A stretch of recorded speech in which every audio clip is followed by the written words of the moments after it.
ಮಾಜಿ ಸಚಿವ ಮಾಜಿ ಉಪಮುಖ್ಯಮಂತ್ರಿ ಈಶ್ವರಪ್ಪನವರು ಯಾಕೋ ತಣ್ಣಗಾಗಂಗೆ ಕಾಣ್ತಾ ಇಲ್ಲ.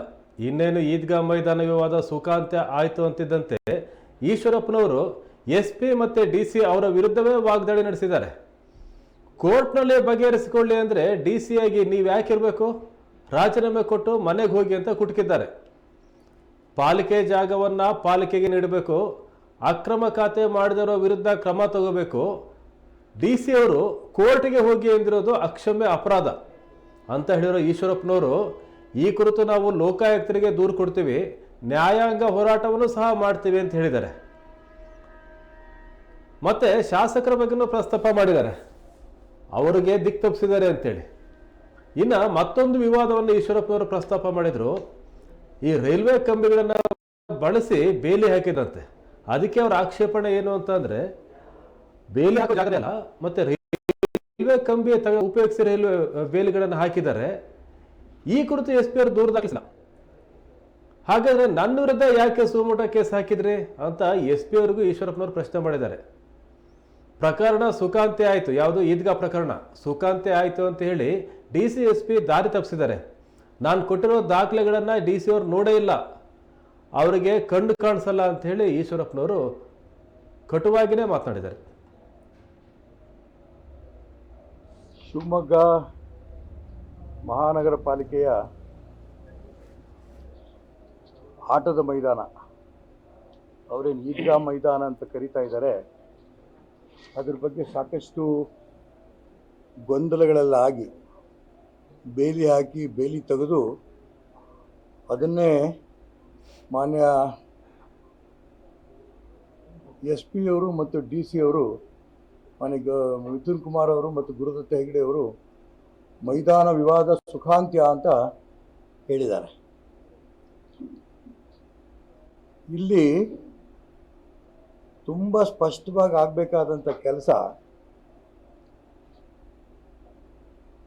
ಇಲ್ಲೀಗಲ್ ಆಗಿರೋಂಥ ಖಾತೆ ಅದು ಹೇಗೆ ಇಲ್ಲೀಗಲ್ಲು ಅಂತಲೂ ಕೂಡ ನಾವು ಮಾನ್ಯ ಜಿಲ್ಲಾಧಿಕಾರಿಗಳಿಗೆ ಆಯುಕ್ತರಿಗೆ ಸ್ಪಷ್ಟ ಮಾಡಿದ್ದೇವೆ. ಒಂದು ಆ ಖಾತೆ ಇರೋದು ಎಲ್ಲೋ, ಆ ಜಾಗ ಇರೋದಿಲ್ಲೋ, ಖಾತೆ ಇರೋದಿಲ್ಲೋ, ಆ ಖಾತೆಗೂ ಕೂಡ ಭೂಮಾಪಕರ ಸಹಿ ಇದ್ದು ಸದರಿ ಇಲಾಖೆಯ ಮುಖ್ಯಸ್ಥರ ಸಹಿ ಇರುವುದಿಲ್ಲ ಅನ್ನೋಂಥ ಮಾತನ್ನ ಆಯುಕ್ತರು ಬರೆದಿದ್ದಾರೆ ಜಿಲ್ಲಾಧಿಕಾರಿಗಳಿಗೆ. ಎರಡನೇದು, ಗೆಜೆಟ್ ನೋಟಿಫಿಕೇಶನಲ್ಲೂ ಕೂಡ ಅದಕ್ಕೆ ಅಪ್ಪ ಅಮ್ಮ ಇಲ್ಲ ಅಂತ ಹೇಳಿದ್ದೆ ನಾನು, ಅಡ್ರೆಸ್ಸೇ ಇಲ್ಲ, ಅದಿರೋದು ಇನ್ಯಾವುದೋ ಜಾಗದಲ್ಲಿ. ಹಾಗಾಗಿ ಅದು ಕೂಡ ಜಿಲ್ಲಾಧಿಕಾರಿಗೆ ಡಾಕ್ಯುಮೆಂಟ್ ಕೂಡ ಕೊಟ್ಟಿದ್ದೆ ನಾನು. ಮೂರನೇದು, ನಗರಾಭಿವೃದ್ಧಿ ಪ್ರಾಧಿಕಾರದಿಂದ ಮ್ಯಾಪಲ್ಲಿ ಆ ಜಾಗ, ಈಗೇನು ಜಾಗ ಕಾರ್ಪೊರೇಷನ್ ಜಾಗ ಅಂತ ನಾವು ಹೇಳ್ತಿದ್ದೀವಿ, ಅದು ಆಟದ ಮೈದಾನ ಈ ರೀತಿ ವಿಶೇಷವಾಗಿರೋಂಥ ಇದಕ್ಕೆ ಮಾತ್ರ ಬಳಸಬೇಕು, ಸ್ಪಷ್ಟವಾಗಿರೋದನ್ನು ಜಿಲ್ಲಾಧಿಕಾರಿಗಳಿಗೂ ನಾವು ಕೊಟ್ಟಿದ್ದೇವೆ. ಕೊನೆಗೆ ಇದೆಲ್ಲ ಆದ ನಂತರ ನಾವು ಡಾಕ್ಯುಮೆಂಟ್ ಎಲ್ಲ ಕೊಟ್ಟು ಎಲ್ಲ ರದ್ದು ಮಾಡಬೇಕು, ಕಾರ್ಪೊರೇಷನ್ಗೆ ಅದು ಕೊಡಬೇಕು. ಯಾರು ಈ ರೀತಿ ಫೇಕ್ ಡಾಕ್ಯುಮೆಂಟ್ ಕ್ರಿಯೇಟ್ ಮಾಡಿದ್ದಾರೆ ಅವ್ರ ಬಗ್ಗೆ ಸೂಕ್ತ ಕ್ರಮ ಕೈಗೊಳ್ಳಬೇಕು ಅಂತ ಜಿಲ್ಲಾಧಿಕಾರಿಗಳಿಗೆ ಮತ್ತು ಆಯುಕ್ತರು ಬರೆದ್ರೆ, ಅವರು ಇವತ್ತು ಹೇಳಿಕೆ ಕೊಟ್ಟಿದ್ದಾರೆ. ಮೈದಾನ ವಕ್ತ್ ಬೋರ್ಡ್ನದ್ದೋ ಅಥವಾ ಮಹಾನಗರ ಪಾಲಿಕೆಯದ್ದೋ ಎಂಬ ವಿವಾದ ನ್ಯಾಯಾಲಯದಲ್ಲಿ ಪರಿಹರಿಸಿಕೊಳ್ಳಿ ಎಂದು ಜಿಲ್ಲಾಡಳಿತ ಎರಡೂ ಕಡೆಯ ಧಾರ್ಮಿಕ ಮುಖಂಡರಿಗೆ ಸಲಹೆ ನೀಡಿದರು. ನೀವು DC ಆಗಿ ಯಾಕಿರಬೇಕು? ನಿಮ್ಮ ಕೆಲಸ ಏನು? ಕಾರ್ಪೊರೇಷನಲ್ಲಿ ಫೇಕ್ ಡಾಕ್ಯುಮೆಂಟನ್ನ ಮಾಡಿ ಇಲ್ಲಿಗಲ್ ಅಂತ ಖಾತೆ ಮಾಡಿದ ನಂತರ ಇಲ್ಲಿಗಲ್ ಹೌದು ಅಂತ ನಾವು ಡಾಕ್ಯುಮೆಂಟ್ ಸಮೇತ ಕೊಟ್ಟಿದ್ದೀವಿ. ನಾವು ಅಷ್ಟೇ ಅಲ್ಲ, ನಿಮ್ಮ ಕಮಿಷನರೇ ಕೊಟ್ಟಿದ್ದಾರೆ ಆ ಖಾತೆ ಅದು ಇಲ್ಲಿಗಲ್ ಅಂತ. ಹಿಂಗಿರ್ಬೇಕಾದ್ರೆ ನೀವು ನ್ಯಾಯಾಲಯದಲ್ಲಿ ಬಗೆಹರಿಸ್ಕೊಳ್ಳಿ ಅಂತ ಹೇಳೋದಕ್ಕೆ ನೀವು ಜಿಲ್ಲಾಧಿಕಾರಿಗಳು ಯಾಕಿರಬೇಕು? ರಾಜೀನಾಮೆ ಕೊಟ್ಟು ಮನೆಗೆ ಹೋಗಿ. ಇವತ್ತು ನಾವು ಜಿಲ್ಲಾಧಿಕಾರಿಗಳ ಕಚೇರಿಗೆ ಎಲ್ಲ ಡಾಕ್ಯುಮೆಂಟ್ಗಳನ್ನು ಕೊಟ್ಟು ಬಂದಿದ್ದೇವೆ. ಮುಂದಿನ ಹೋರಾಟವನ್ನು ಯಾವ ರೀತಿ ಮಾಡಬೇಕು, ಏನು ಎಂತತೆ ಅನ್ನೋದ್ರ ಬಗ್ಗೆನೂ ಕೂಡ ನಾವು ಕೂತು ಚರ್ಚೆ ಮಾಡ್ತಾ ಇದ್ದೇವೆ. ಆದರೆ ತುಂಬ ಸ್ಪಷ್ಟ, ಇವತ್ತು ಮಾನ್ಯ ಜಿಲ್ಲಾಧಿಕಾರಿಗಳು ಕೊಟ್ಟು ಬಂದಿರೋಂಥ ಇದನ್ನು ಮನವಿ ಕೂಡ ನಿಮಗೆ ಕೊಟ್ಟಿದ್ದೀವಿ. ನ್ಯಾಯಬದ್ಧವಾದ ತೀರ್ಮಾನವನ್ನು ತಗೊಂಡೋದಕ್ಕೆ ದಾಖಲೆಗಳು ಕೊಟ್ಟರೂ ಕೂಡ ಗಮನಿಸದೇನೆ ಅದನ್ನು ನ್ಯಾಯಾಲಯಕ್ಕೆ ಹೋಗಿ ಅಂತ ಹೇಳಿದ್ದೇನೆ ಅಕ್ಷಮ್ಯ ಅಪರಾಧ. ಕರ್ನಾಟಕ ಉಚ್ಚ ನ್ಯಾಯಾಲಯದ ಮುಖ್ಯ ನ್ಯಾಯಮೂರ್ತಿಗಳಿಗೆ ಹಾಗೂ ಲೋಕಾಯುಕ್ತರಿಗೆ ದೂರನ್ನು ಕೊಡೋದು ಇದು ಅನಿವಾರ್ಯ ಅನ್ನೋಂಥ ಮಾತನ್ನು ಹೇಳ್ತಾ ಇದ್ದೇವೆ. ನಾವು ಹೋಗ್ತೇವೆ. ಇದನ್ನು ಇವತ್ತಿನ ಪತ್ರಿಕಾಗೋಷ್ಠಿ ವಿಶೇಷ ಅಂತಂದರೆ ನಾವು ಇಲ್ಲಿಗೆ ಬಿಡಲ್ಲ, ಇದನ್ನು ಲೋಕಾಯುಕ್ತ ತಗೊಂಡು ಹೋಗ್ತೇವೆ. ಜೊತೆಗೆ ಕರ್ನಾಟಕ ರಾಜ್ಯದ ಉಚ್ಚ ನ್ಯಾಯಾಲಯದ ಮುಖ್ಯ ನ್ಯಾಯಮೂರ್ತಿಗಳ ಹತ್ರನೂ ಕೂಡ ಇದನ್ನು ತಗೊಂಡೋಗ್ತೇವೆ. ಇಲ್ಲಿ ನಮಗೆ ನ್ಯಾಯ ಸಿಗುತ್ತೆ ಅಂತ ಅಂದ್ಕೊಂಡಿದ್ದೇವೆ. ನಾವು ಜನರ ಜಾಗೃತಿ ಅಭಿಯಾನ ಯಾವ ಕಾರಣಕ್ಕೂ ನಿಲ್ಲಿಸಲ್ಲ. ದೊಡ್ಡ ಹೋರಾಟಗಳನ್ನು ಕೂಡ ನಾವು ಮಾಡ್ತೇವೆ.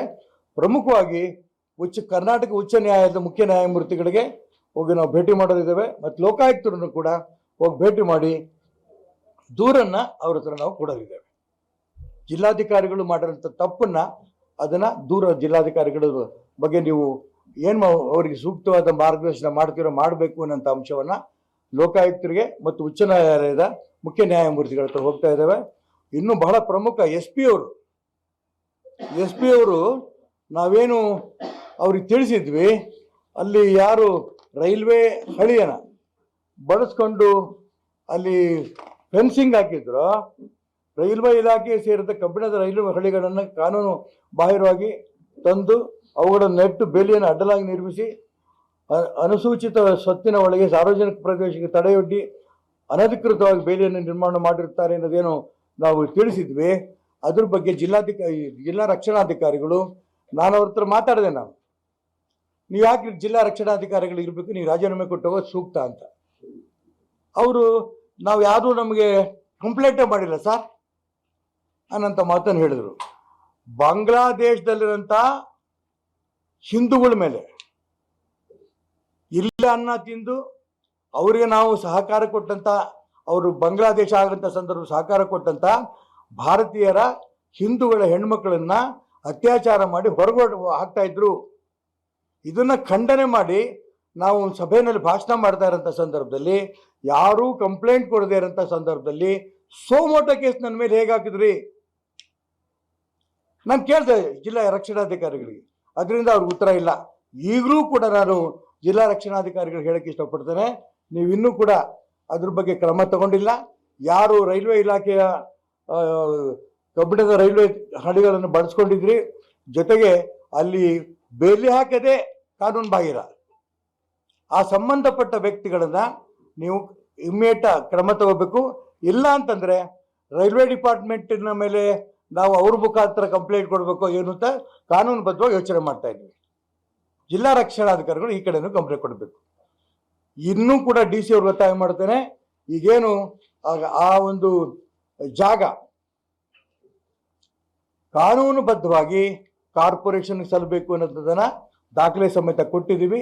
ಆ ದಾಖಲೆ ಪರಿಶೀಲನೆ ಮಾಡಿ ನೀವು ಕಾರ್ಪೊರೇಷನ್ಗೆ ವಾಪಸ್ ಕೊಡೋಂಥ ಪ್ರಯತ್ನ ನಡೆಸಿ ಜಿಲ್ಲಾಧಿಕಾರಿಗಳಿಗೆ ನಾವು ಇದನ್ನು ಒತ್ತಾಯ ಮಾಡ್ತೀವಿ. ಇಲ್ಲ ಅಂತಂದರೆ ನಾನು ಹೇಳಿದೆ ಎಲ್ಲೆಲ್ಲೂ ಮುಂದಿನ ಎಲ್ಲೆಲ್ಲೂ ಹೋಗಬೇಕು ಅಲ್ಲಿ ಹೋಗ್ತೀವಿ ಅಂತ, ಮತ್ತು ದೊಡ್ಡ ಹೋರಾಟವನ್ನು ಕೂಡ ನಾವು ತಗೋಬೇಕಾಗತ್ತೆ ಅಂತ